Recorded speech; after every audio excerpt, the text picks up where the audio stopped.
बातमी आहे ठाण्याच्या राजकारणाची। शिंदेंच्या बालेकिल्ल्यात भाजपचा एकला चलोचा नारा।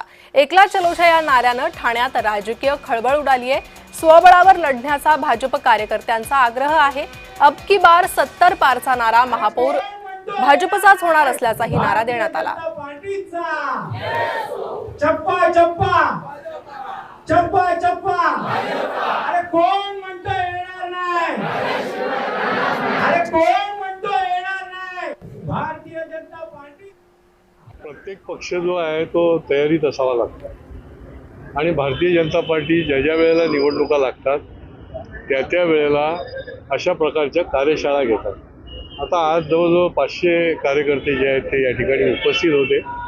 त्यांच्याकडनं परिचय पत्रकं, कारण की अनेक नवीन कार्यकर्ते आहेत, काही दुसऱ्या पक्षातले आलेले आहेत आणि त्यांचं कार्यकर्तृत्व जे आहे त्याची पक्षाला माहिती होण्याकरता परिचय पत्र पण दिलं जातं आणि या कार्यशाळेच्या माध्यमातून त्यांना या माध्यमातून आम्ही मार्गदर्शन केलं।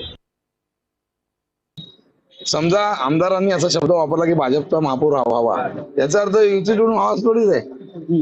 असं मी काय म्हटलं, पॉवर मॉंगर, आपलं पॉवर हंगरी आणि वॉर मॉंगर हे दोन शब्द अत्यंत महत्वाचे आहेत। तसं आम्ही पॉवर हंगरी नाही आणि वॉर मॉंगर म्हणजे युती तोडण्याचे मॉंगर पण नाही, परंतु भाजपची केंद्रात राज्यात सत्ता आहे, त्याच्या अनुषंगाने वाढलेले कार्यकर्ते आता लोकसभेच्या सीट निवडून आल्या, भाजपच्या कार्यकर्त्यांनी काम केलं।